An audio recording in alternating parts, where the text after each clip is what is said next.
Doc Shock, before I start my speech, I just want you to know how much I have enjoyed this class so far. I never really knew what philosophy was until this class, and because of this, it has allowed me to get a better understanding on not only how I live my life, but what I value, and it has helped me as a student as well. Hello everyone, my name is Kyle. Today I'm going to be giving a philosophical speech. While this speech may not be the most absolutely entertaining thing for you, I still hope you can gain information that is interesting and fun to understand. So do me a favor and try to stay awake through all of it. The topic I'm going to cover today is over two best friends who also happen to be authors. The authors I'm talking about are C.S. Lewis and J.R.R. Tolkien, who were the masterminds behind the Narnia book series created by C.S. Lewis and The Lord of the Rings, which was written by J.R.R. Tolkien. Now that I've given a very brief overview of these authors, I can get into the main purpose of this presentation. The main purpose of this presentation today is to analyze the works of both these great authors in order to find out how they used ideas of philosophies in their novels.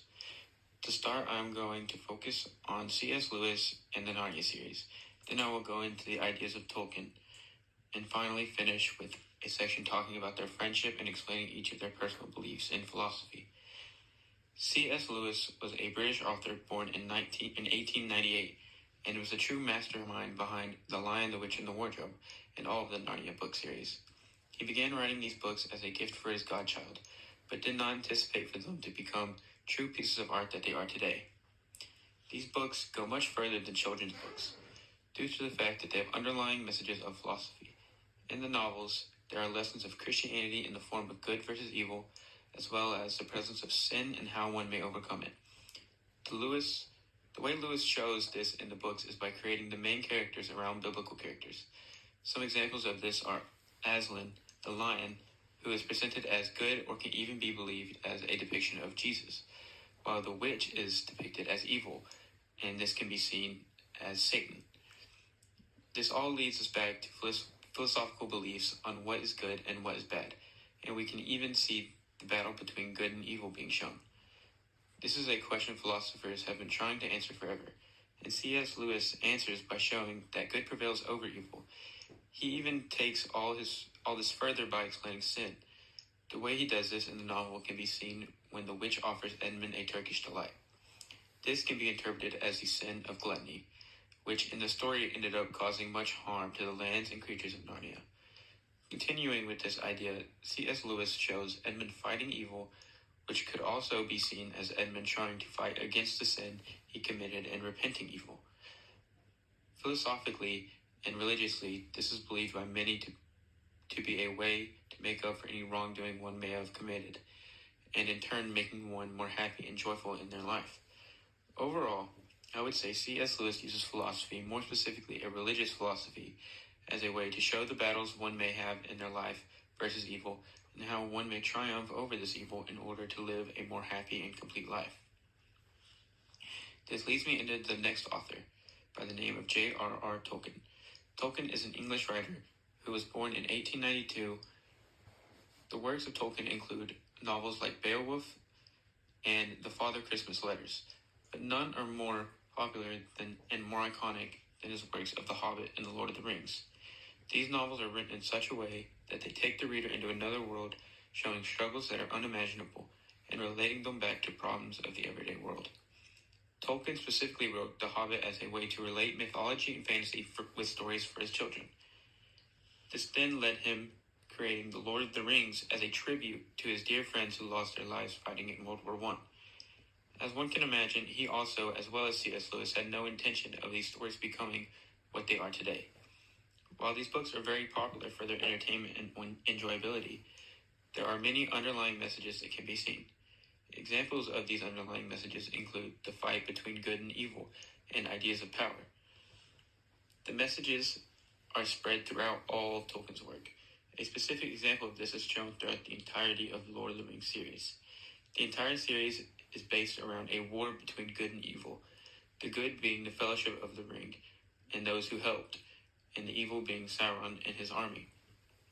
The philosophical message being displayed by this is that even though evil may be in our lives, it is possible to defeat this evil and be at peace not only with ourselves, but with the world as a whole.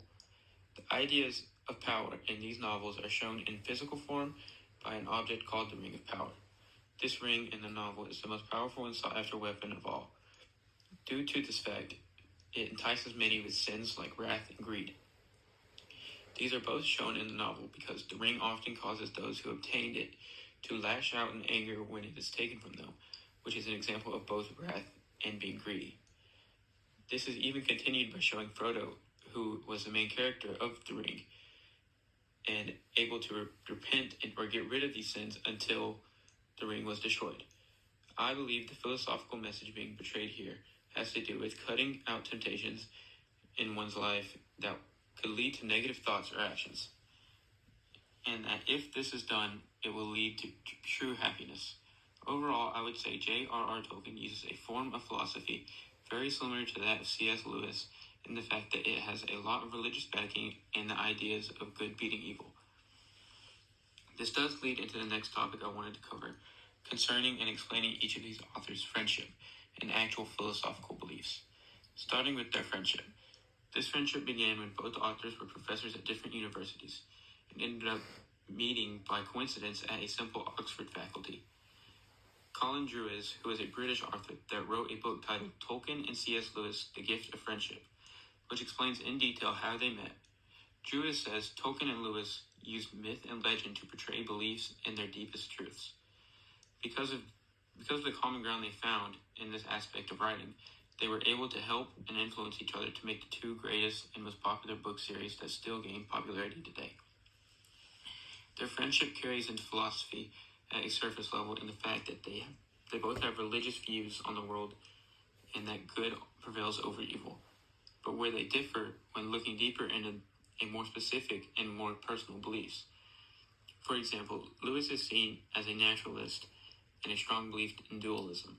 Essentially, what this means is that Lewis sees the world as having a natural process to reality, and that the mind and body are separate. With this being said, Tolkien has more of a romanticist view on life, or in other words, he believes in the idea of praising imagination and emotions. While both authors did differ slightly, it definitely didn't stop them from succeeding in creating beautiful pieces of literature. In conclusion, these authors are both true masters of literature. Whether it's you looking at their skill in creating a fun and entertaining story, or it's their ability to hide and leave deeper messages for the reader to understand. They are both undeniable heroes in not only the writing community, but as philosophers as well. We are truly blessed with their writings, and the world will forever be impacted by their creations.